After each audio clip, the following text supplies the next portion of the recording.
Okay, bros.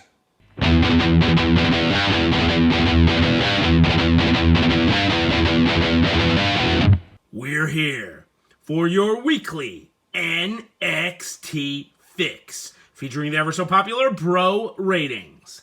Now, here's your host. Okay, bros, I'm your host, Jimmy the Gibson, and we're here for another episode of your weekly NXT Fix. Now, NXT is getting absolutely crazy lately, and tonight absolutely delivered and is bringing us that much closer to next takeover in your house.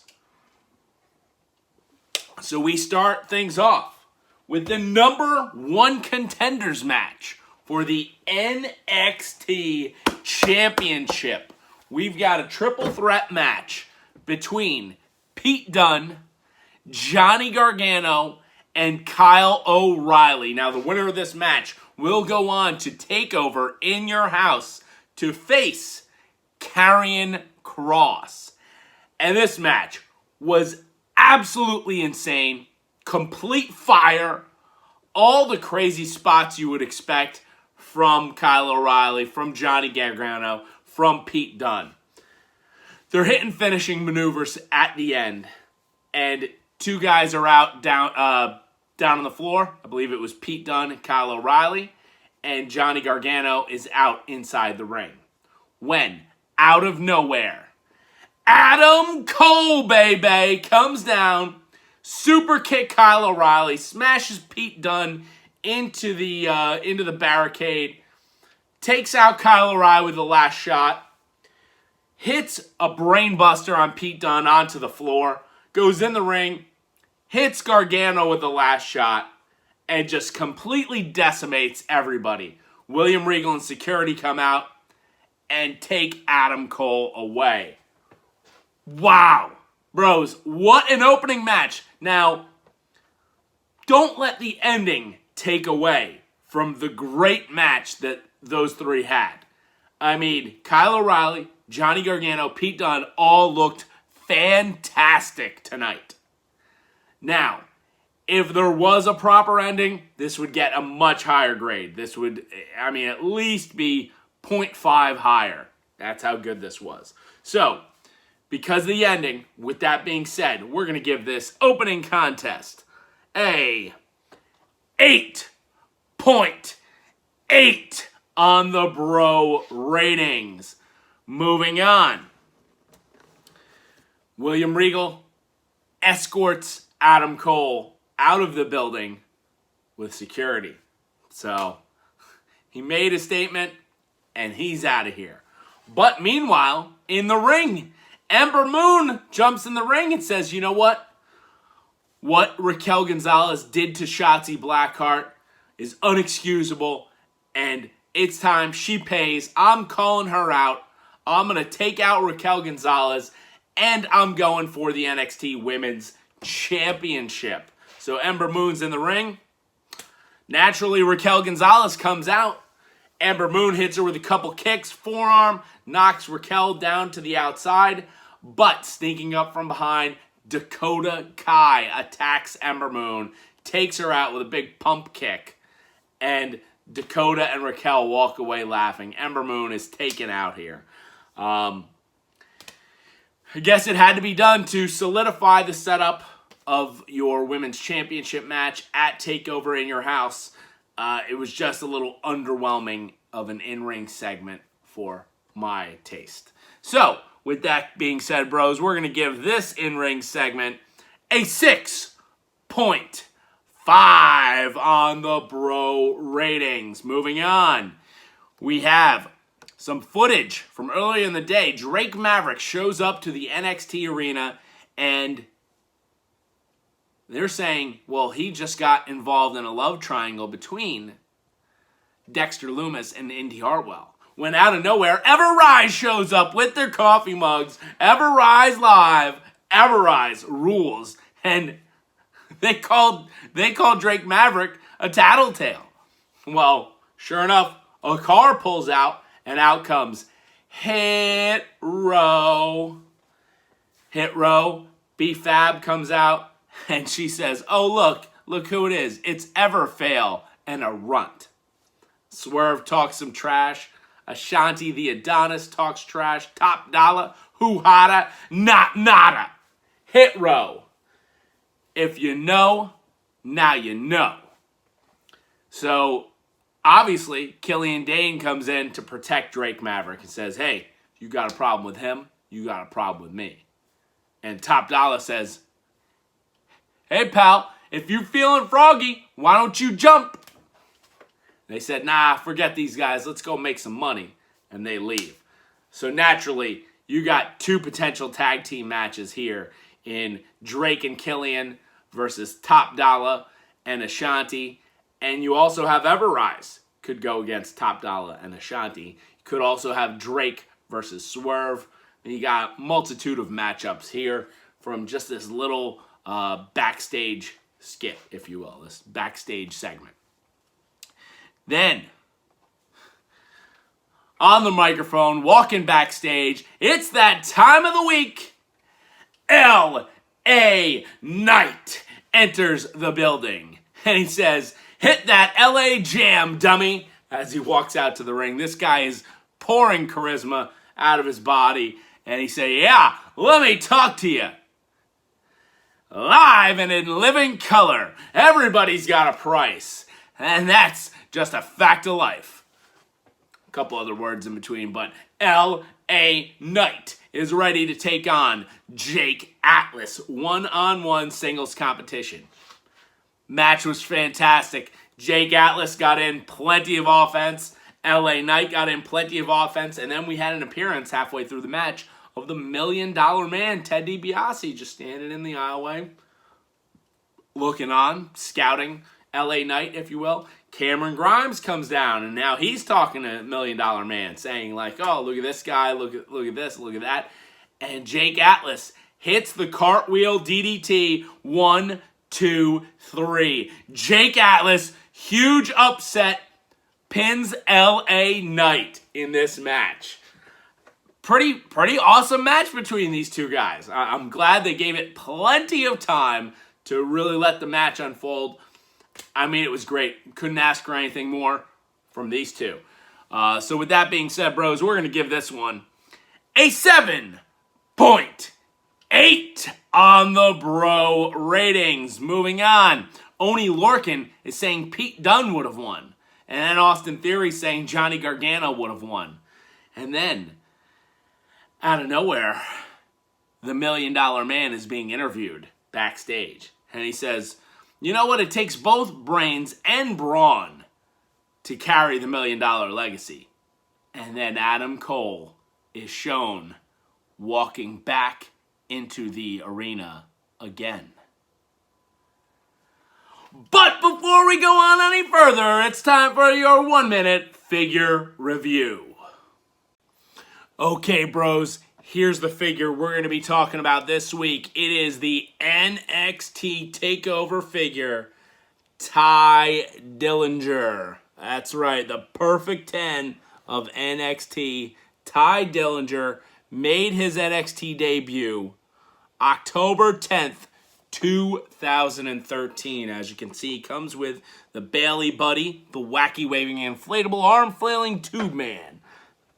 Pretty solid likeness for Tye Dillinger, which I think a lot of people are using this figure in their AEW displays as a member of the Pinnacle, I believe it's called, Shawn Spears.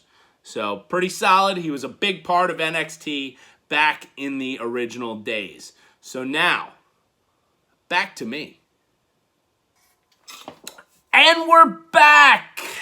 NXT continues this week with an in-ring segment from none other than Adam Cole, baby! That's right, Adam Cole, baby, is back in the NXT arena. And he says, I have taken out 3 of your top stars in one night. What does that mean, boys and girls? Adam Cole, baby, wants the NXT Championship back. No one has lived up to Adam Cole's record championship reign. And Karrion Kross, he's just a big meathead. Well, that brings out none other than Karrion Kross, Scarlett Bordeaux. They make their way to the ring quite quickly. And Karrion Kross says, Adam, you were the NXT champion, but this is my championship now.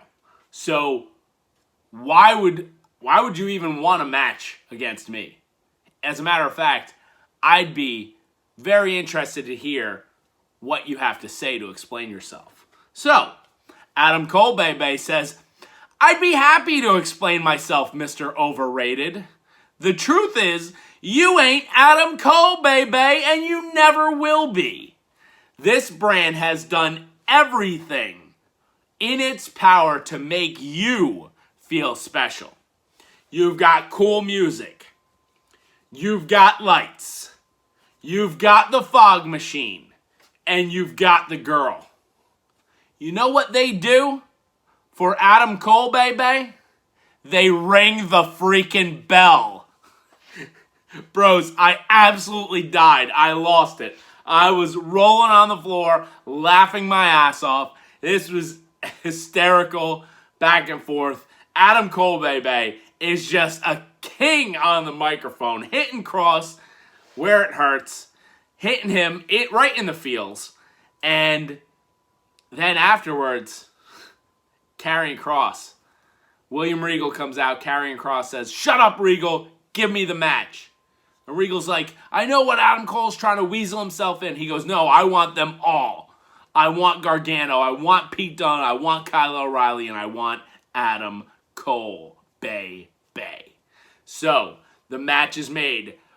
Fatal 5-way. NXT TakeOver in your house. Karrion Kross, Adam Cole, Kyle O'Reilly, Johnny Gargano, Pete Dunne. The match is off the chains. I mean, the hype over this main event is now unbelievable. I mean, this has Match of the Year candidate written all over it. So, fantastic in-ring segment. Adam Cole, baby, then gets on the announce table and says, this is my show. I run NXT. And whips a water bottle at Karrion Kross. Karrion Kross turns his back, hits him in the back, almost hit Scarlett. Karrion Kross looked like he was legitimately pissed. He says, don't let him leave. I'm going to smack him in the mouth. I mean, he may have dropped a little F-bomb there on camera if you guys were watching this one live. What a fantastic in-ring segment. We got your main event for NXT TakeOver in your house, and Adam Cole, baby. He delivered once again. So, with that being said, bros, we're going to give this in-ring segment an 8.0 on the bro ratings. Moving on. Mackenzie Mitchell interviews Candice and Indy. Talks about Gargano versus Kross at TakeOver in the Fatal 5-Way, and talks about Poppy returning. And Candice said, well, everybody knows Johnny's going to beat Kross, and we're the tag team champions. Why are you talking about Poppy? She probably wants to be the next Bad Bunny. While Indy Hartwell was listening to 80s power ballads. So, who knows what's going on there, but it was a pretty cool backstage segment. Xia Li then challenges Mercedes Martinez for TakeOver. Says, you defeated me in the Mae Young Classic in my first match ever. You embarrassed me. It's my turn to embarrass you. Dexter Lumis then shows up. He picks up the headphones that Indy was listening to. I kind of think he enjoys 80s power ballads. See where that one goes. Our next contest, the Open Challenge Cruiserweight Championship, Kushida versus newcomer to NXT, Carmelo Hayes. I think they were saying he used to be referred to as Christian Casanova. Now he goes by Carmelo Hayes, and the kid was pretty good. But in the end, it was Kushida kicking his arm, putting on the hoverboard lock. Carmelo had to tap. Kushida's your winner in the NXT Cruiserweight Championship Open Challenge. Who's going to step up to Kushida next? I think you could have a multitude of people stepping up here. Haven't seen anything from Kurt Stallion, August Gray. Obviously, there's some new people they signed. I think it's time for Santos Escobar to go away from the Cruiserweight Championship. And I don't want to see Swerve go into the Cruiserweight Challenge here. Rather see Swerve do his thing with Hit Row. So who's going to step up to Kushida next? He might not have a takeover match, but he's going to continue these opening challenges every other week, it seems like. So, pretty solid match. We're going to give that one a 7.7 on the bro ratings. Moving on, Frankie Monet had an outstanding world premiere last week, and the best is yet to come. Our next contest was Zoey Stark and Zayda Ramier versus Candice LeRae and Indi Hartwell, Women's Tag Team Championship match. Now, that wasn't clear if the tag team titles were on the line or not, so I'm going to say no. But decent match between the two. You can really see the inexperience come out here with Zayda Ramier. Zoey Stark, I think, is fantastic. She's looked great since her debut in NXT. Candice she's a pro. She's a veteran. Indi Hartwell is looking better each week. But in the end, it was the Wicked Stepsister, followed by a pretty savage top rope elbow drop by Indy, which now equals Wicked Savage. So Candice LeRae, Indi Hartwell got the 1-2-3, pinning Zayda Ramier. Bros, we're going to give that match a 7.2 on the bro ratings. Moving on. Tian Shaw wants to mark Mercedes as their next victim, but she's been a marked person her whole career.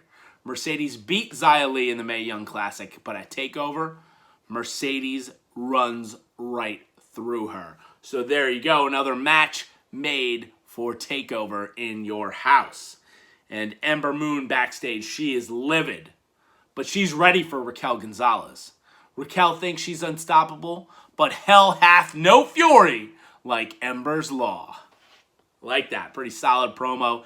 There's your NXT Women's Championship match set up for TakeOver. And then announced for TakeOver, Cameron Grimes versus LA Knight.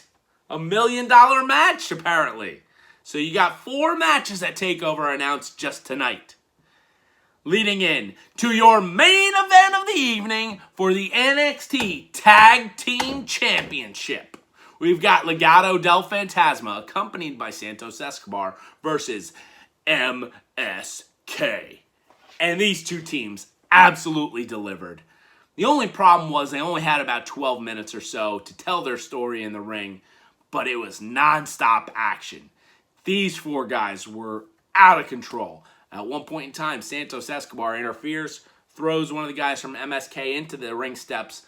Legado Del Phantasma later on hits their finisher, Russian leg sweep, enziguri kick to the face. 1, 2, and the other guy from MSK breaks up the pin. I thought for sure we were going to see a title change right then and there.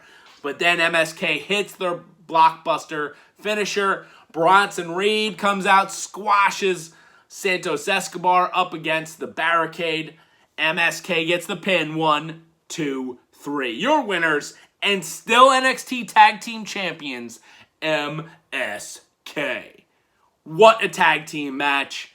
This one and the match 2 weeks ago with Ciampa and Thatcher versus Legado Del Phantasma. These tag team matches in NXT are getting phenomenal. So, with that being said, bros, we're going to give this one an 8.9 on the bro rating. So that was your match of the night, your NXT Tag Team Championship match. This week, we had 7 matches or in-ring segments. That seems to be a theme the last few weeks, giving us an average bro rating this week of 7.84. Big time week this week for NXT. I mean, you had the opening contest, the tag team match, and you had Adam Cole Bebe's in-ring promo. So, this is the point in the video that everybody is waiting for. Prediction time!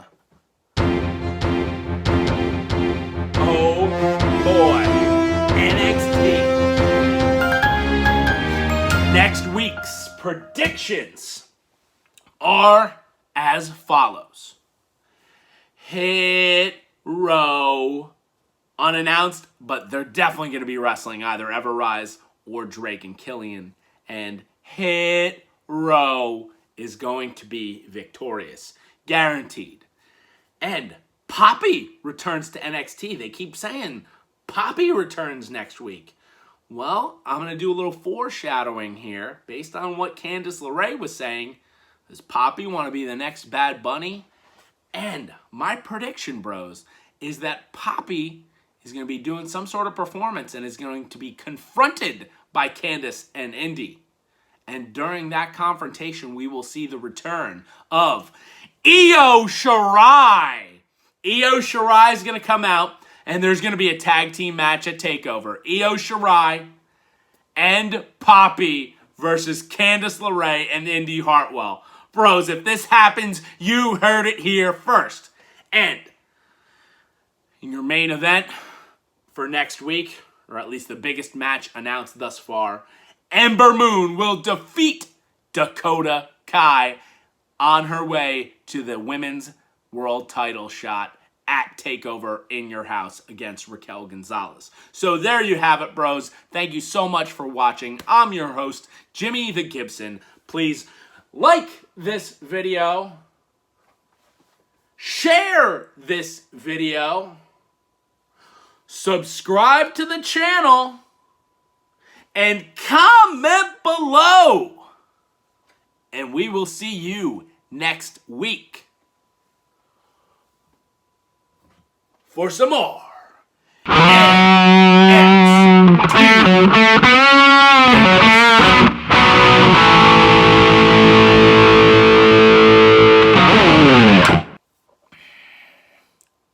Later, bros.